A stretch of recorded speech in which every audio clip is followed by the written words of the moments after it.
Hey guys, so we're moving on to the 5.4 notes, and these notes are all about x-intercepts and y-intercepts and graphing horizontal and vertical lines, okay?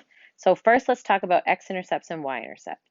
So an x-intercept is where the line that you are given is where the line crosses the x-axis. So that's where an x-intercept is, or that's where an x-intercept lies. So if you look at your picture of the graph, the point where the line crosses the x-axis is at the point x equals 1, 2, 3, 4, 5. So that tells me that my x-intercept is 5 because that's the point where the x or the line crosses the x-axis. So when you're given an equation of a line, like this example below, 5x minus 3y equals negative 15, to find the x-intercept, we're going to substitute, notice what it says here, we're going to substitute 0 for y and solve for x. So this is how you find the x-intercept. So we're going to substitute 0 for y and solve for x. So let's say that y is equal to 0. If y is equal to 0, let's solve our equation. We have 5x minus 3 times 0 is equal to negative 15. 3 times 0 is just 0, so that is actually gone from my equation. And I'm left with 5x equals negative 15. Then to solve for the x-intercept, remember that I'm going to divide here to get rid of the 5. So I'm going to divide by 5 on both sides, and I get x equals negative 3. That is my x-intercept. Okay? So x equals a number. That's the point where the line would cross the x-axis. Okay? In the next one, I'm going to show you how to find the y-intercept and what the y-intercept is. So the y-intercept is the point where the line crosses the y-axis. So it's just the opposite. So if you look at this picture of a line, the point where it crosses the y-axis is at y equals, let's see, 1, 2, 3, 4. Y equals 4. So that would be considered the y-intercept of this line, the point where it crosses the y-axis. So similar to how we found the x-intercept given a line, this time we're going to find the y-intercept by plugging in 0 for x and solving for y. So now this time we're saying, okay, what if x is 0? What is the y-intercept? So we have 4 times 0 minus 3y is equal to 24. 4 times 0 is nothing, so that goes away, and you're left with negative 3y is equal to 24.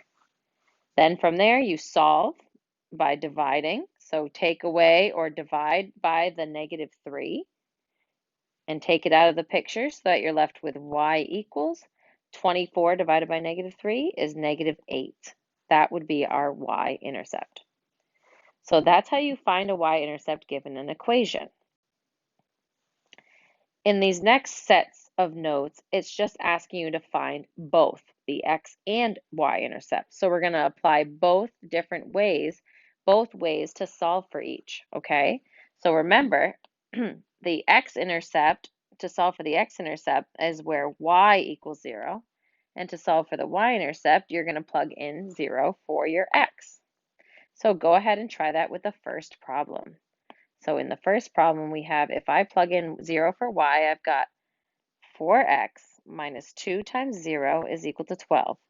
2 times 0 is 0, so it's actually gone, and I'm left with 4x equals 12.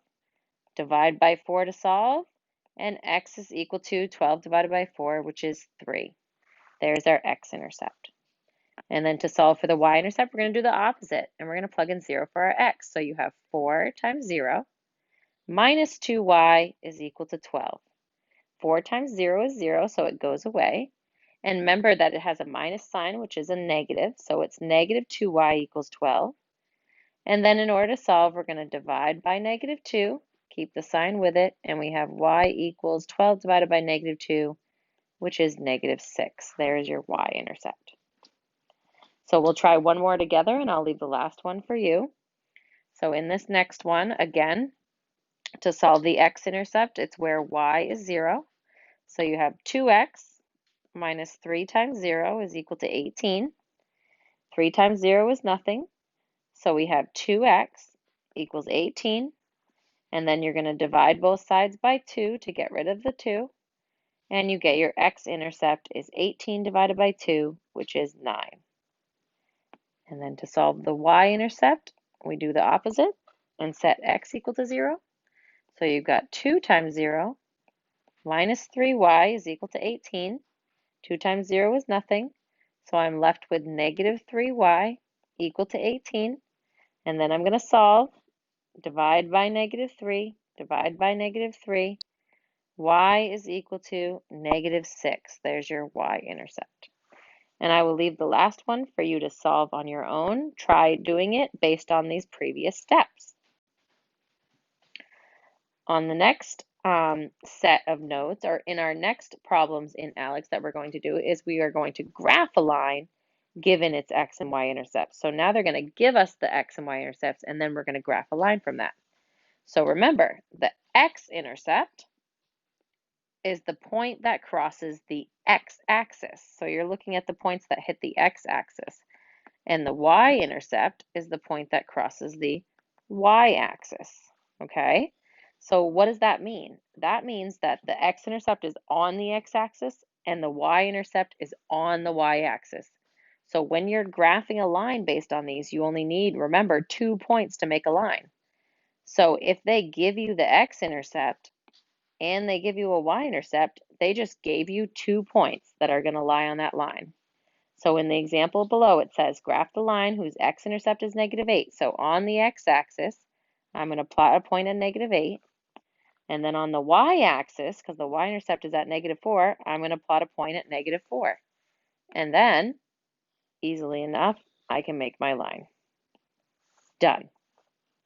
Same with the next example. Now it says the x-intercept, graph a line whose x-intercept is -1 and whose y-intercept is 6. Okay, so the x-intercept is on the x-axis, so I'm going to plot a -1 on the x, which is right here. And I'm going to plot a +6 on the y, which is right there. And I'm going to make a line out of it. It's as easy as that. Remember, you only need 2 points to make a line. And then the last set of notes, or the last topic that you're going to see in ALEKS, is graphing vertical and horizontal lines, which you have done a little bit before. So to remember whether it's a horizontal or a vertical line, there is a trick to this, and it's called Hoy and Vux. So basically, what Hoy and Vux stand for is H is a horizontal line, has a 0 slope, and it's written y equals a number. Okay? So for example, in this one, we have y is equal to 2. So I know that this is going to be a horizontal line based on Hoy. Okay? So all I'm going to do is I'm going to plot y2 right on the y-axis, because that's where y is 2. And I'm just going to make a straight across horizontal line at that point. And that's how you graph a horizontal line. Similarly, if you need help remembering how to plot vertical lines, there is the acronym VUX. So we have Hoy and VUX.